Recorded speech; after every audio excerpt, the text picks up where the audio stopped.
Assalamualaikum warahmatullahi wabarakatuh. Kembali lagi di channel Tahukah Kamu Official.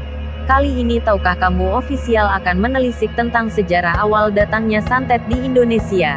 Mendengar kata-kata santet tentunya tidak asing lagi dengan telinga kita, apalagi jika kalian berasal dari Pulau Jawa. Apa benar santet muncul sejak zaman Nabi? Mari kita lihat penjelasannya dari berbagai sumber yang telah dirangkum dalam versi Tahukah Kamu Official. Sebelum melanjutkan ke penjelasannya, alangkah baiknya jika kalian belum subscribe channel Tahukah Kamu Official. Silahkan kalian klik tombol subscribe terlebih dahulu, supaya tidak ketinggalan informasi menarik lainnya di channel Tahukah Kamu Official.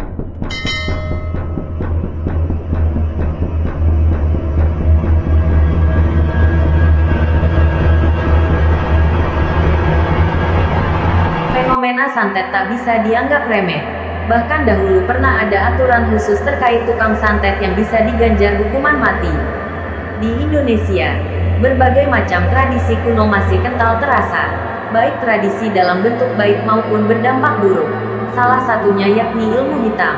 Ada berbagai ilmu hitam yang dikenal di Indonesia, mulai dari pelet, santet, susuk, sihir dan lain sebagainya. Lalu, bagaimana sih sejarah dari santet? Beberapa sumber menyebutkan, santet ini telah ada sejak zaman Nabi Muhammad SAW. Salah satu yang mengungkapkan yakni Ustadz Abdul Somad UAS. Ia mengatakan, jika santet dan sihir ini memang ada dan diakui keberadaannya, bahwa orang tak senang dengan agama Allah ini, mereka akan santet, mereka akan racun. Terjadi pada nabi-nabi, jelasnya melalui cuplikan video. Masih kata UAS, santet ini dilakukan dalam beberapa metode, seperti melalui rambut seseorang yang ditiup dan dibacakan mantra. Tujuannya untuk menyakiti orang tersebut.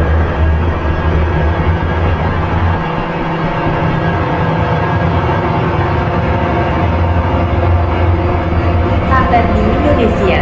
Sementara di Indonesia, fenomena santet ini sudah akrab saat masa Kerajaan Kediri. Amas Luri dalam bukunya yang berjudul The Secret of Santet menyebut, metode santet ini memiliki tujuan tertentu, baik untuk mengirimkan energi positif yang berguna dalam bela diri, maupun untuk menyakiti orang lain.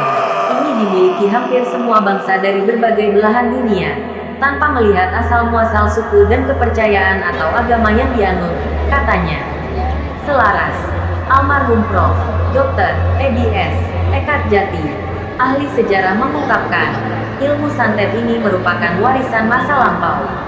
Dalam kehidupan masyarakat Sunda, ditemukan dokumen pada abad ke-6 yang dinamai dengan Sang Hyang Siksa Kandang Karesian. Isinya semacam ensiklopedia adat istiadat orang Sunda yang menyebutkan jika santet adalah perasaan sakit hati, murung dan tidak senang yang dialihkan pada orang lain. Lepas dari Sunda, di Jawa Timur juga terkenal dengan komunitas santet, khususnya pada masa runtuhnya Kerajaan Majapahit. Saat itu Majapahit diserang oleh Kerajaan Demak. Akibatnya, pasukan Majapahit ini menyingkir ke timur, yakni ke kawasan Bromo, Tengger, Semeru. Ada juga yang bergerak ke sekitar Gunung Lawu. Lama setelah peristiwa tersebut, salah satu penasihat Raja Brawijaya kelima, Majapahit, yang bernama Sabdo Palonoyo Genggong berjanji akan melakukan balas dendam.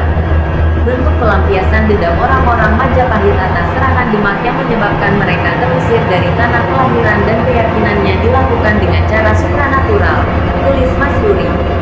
Santet saat itu yang berfungsi hanya sebagai pegangan pribadi dan disebarkan hanya ke kalangan tertentu, kini sudah tak lagi demikian. Saat itu mulai dilepaskan santet, red kepada masyarakat umum, tambahnya. Salah satu tokoh yang menyebarkan santet dikenal dengan nama Mbah Bungkuk. Ia terkenal sebagai seorang tabib yang sakti dan disegani istana saat itu. Kembali saat masa Kerajaan Majapahit, pada masa keemasan, Majapahit juga pernah memiliki aturan khusus terkait santet. Mereka tak segan-segan memberikan hukuman terhadap tukang santet jika melanggar undang-undang.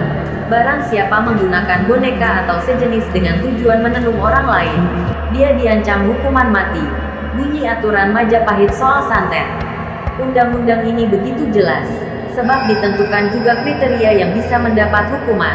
Misalnya harus ada bukti dan saksi. Warga yang menuduh tukang santet tanpa bukti pun bisa diancam hukuman mati. Dengan diatur dalam sebuah undang-undang, menunjukkan bahwa santet itu ada dan menimbulkan masalah di tengah masyarakat. Tutup Mas Luri. Demikianlah penjelasan tentang sejarah awal datangnya santet di Indonesia dalam versi Tahukah Kamu Official. Sampai jumpa lagi.